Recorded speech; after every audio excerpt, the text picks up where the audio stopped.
Oi, gente. Olá, queridos e queridas. Eu quero cumprimentá-los com a paz de nosso Senhor Jesus Cristo. Estou chegando para vos trazer um conteúdo de suma importância, que é a disciplina teológica denominada de paracletologia ou doutrina do Espírito Santo, também chamada de pneumatologia.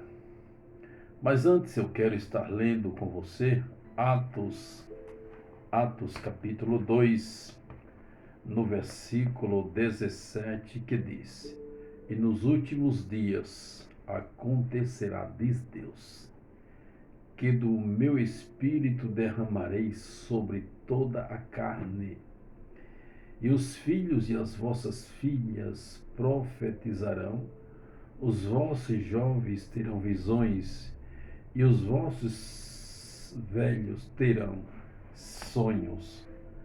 Aqui está sendo narrado uma profecia que foi profetizada na instrumentalidade do profeta Joel. Então vemos que aqui o escritor Lucas do livro de Atos, ele faz menção dessa profecia que foi profetizada por Joel. Então vou estar trazendo uma síntese de pneumatologia, que é a doutrina do Espírito Santo. Desde o dia de Pentecostes, o Espírito Santo tem exercido na terra uma intensa, incessante atividade. Então, desde o dia do Pentecostes, registrado no próprio livro do Atos dos Apóstolos, capítulo 2, desde essa data, desde esse acontecimento, desse ocorrido, que o Espírito Santo do Senhor, ele tem exercido na terra, é uma intensa atividade, ele está trabalhando a todo instante, especialmente no século XX e início desse século. Esta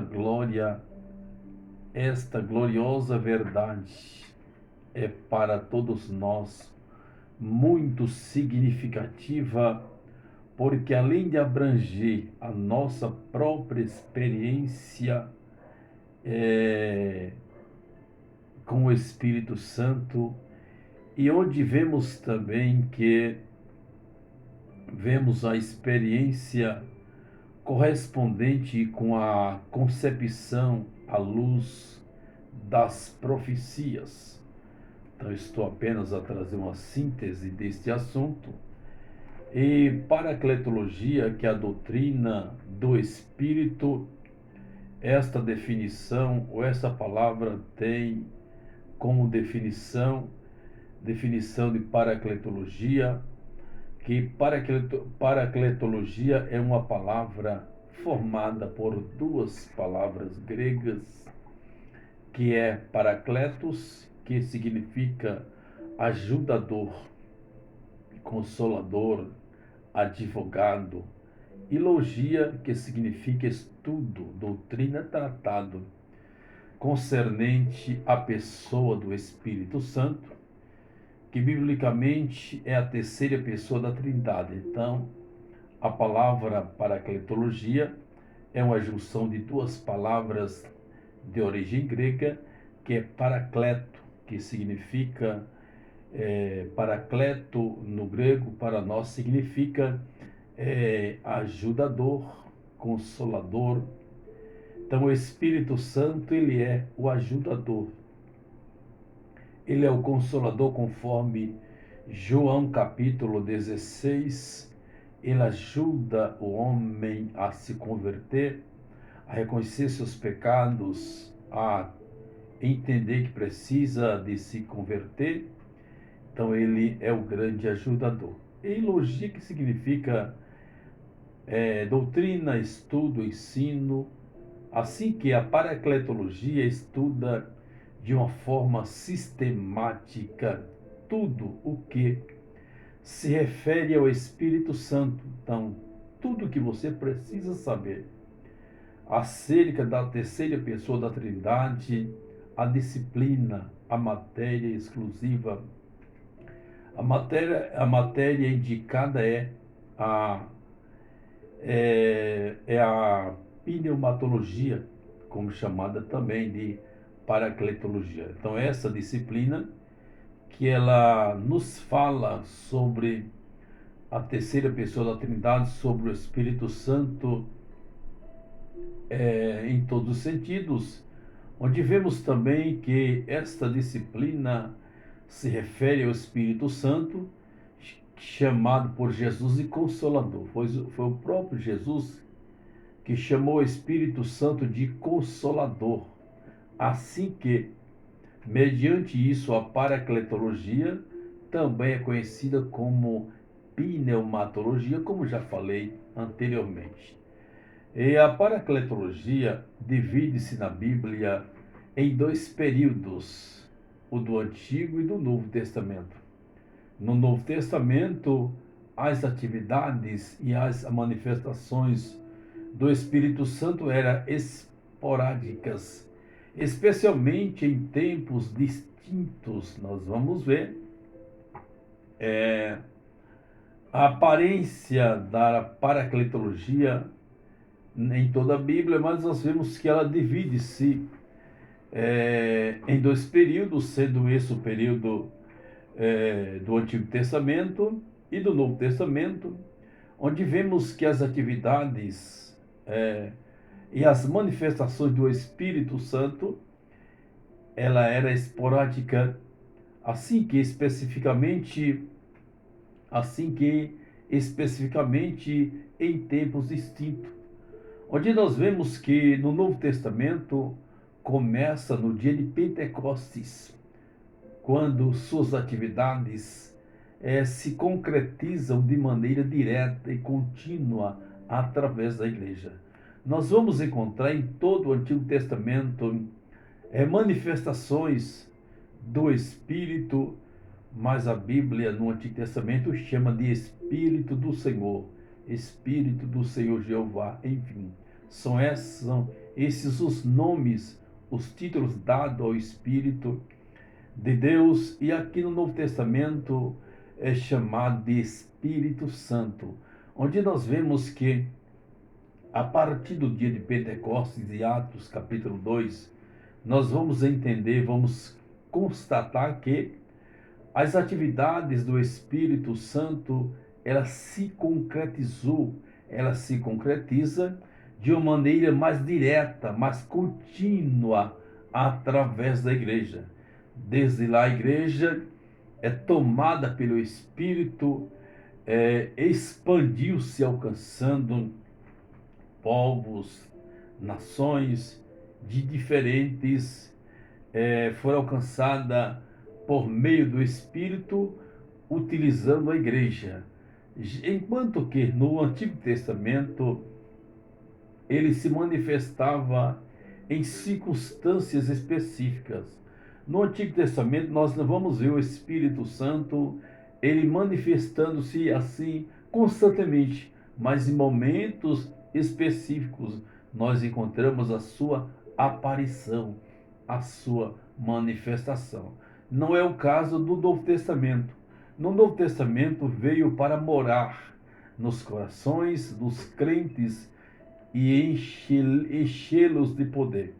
Então, no derramamento do Espírito acontecido lá conforme o registro de Atos 2, nesse evento, ele, o Espírito Santo, ele manifesta-se, ele vem para morar no coração de todos aqueles que aceitassem ou aceitarem o Senhor Jesus. Nós encontramos também que o Espírito Santo, encontramos também nessa disciplina, a deidade do Espírito Santo. Vemos que o Espírito Santo é Deus. Essa declaração ela é comprovada em toda a Bíblia, e na experiência humana. Nós vamos ver, ou nós vemos meditando, estudando a palavra, que o Espírito Santo é Deus. E nós podemos constatar isso em toda a comprovação bíblica e também em nossa experiência humana que temos com o Espírito Santo. Ele, o Espírito Santo, não é um Deus entre os outros deuses, mas ele é Deus. Então, o Espírito Santo não é um outro Deus dentre os demais deuses.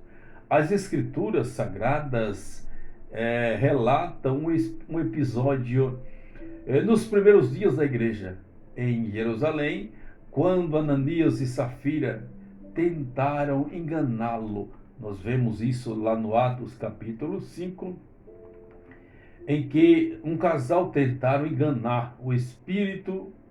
Então nós vemos que o Espírito Santo, ele não é um Deus entre os demais, entre os outros demais. Então, mas o Espírito Santo, ele é Deus.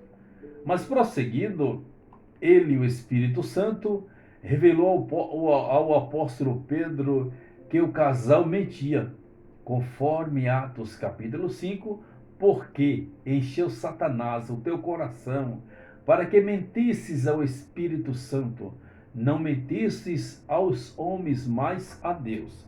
Então, esse texto, ele está nos informando que um casal tentaram mentir, tentaram enganar o Espírito Santo, e o apóstolo Pedro tem de Deus, tem do Espírito a revelação, e Pedro se expressa dizendo que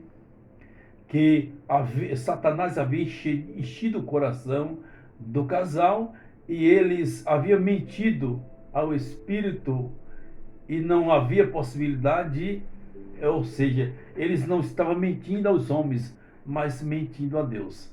Onde vemos que a deidade do Espírito Santo está implícita na do Pai e na do Filho.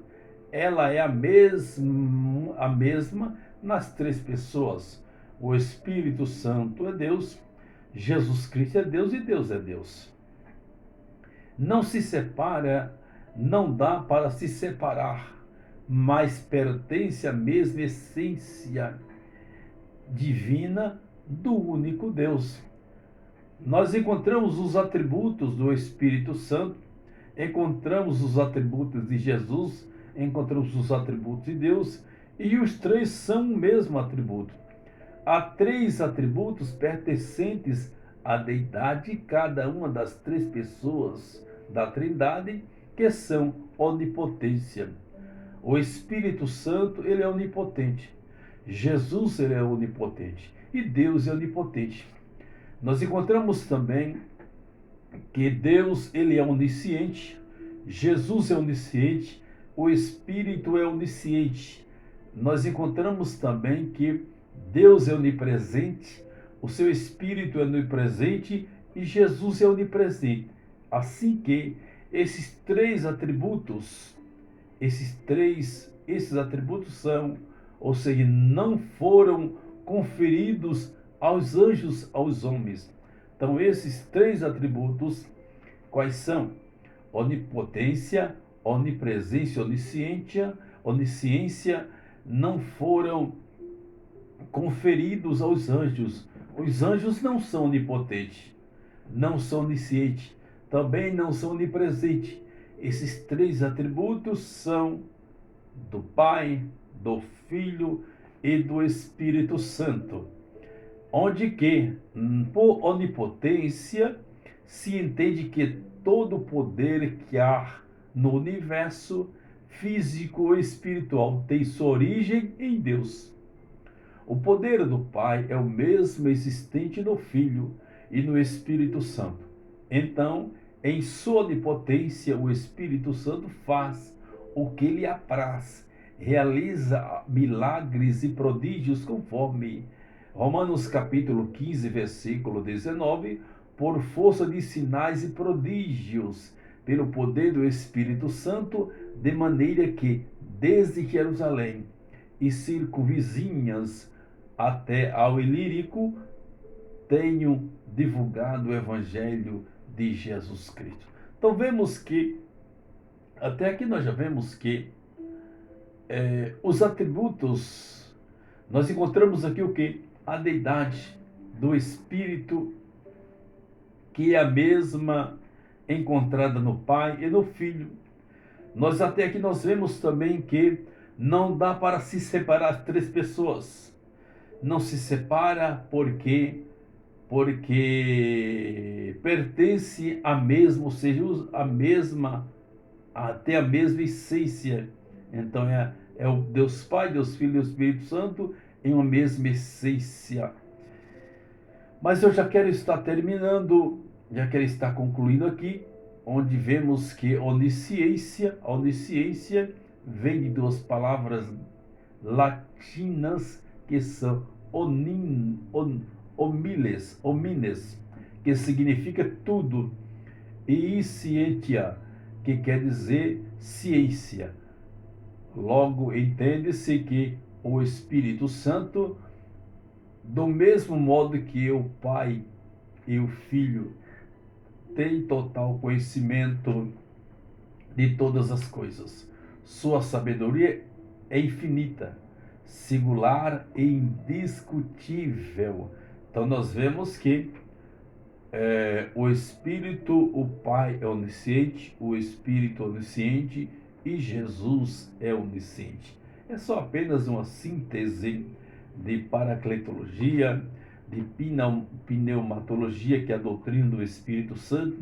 Tudo que você quiser saber sobre a pessoa do Espírito, essa é a disciplina indicada, pneumatologia.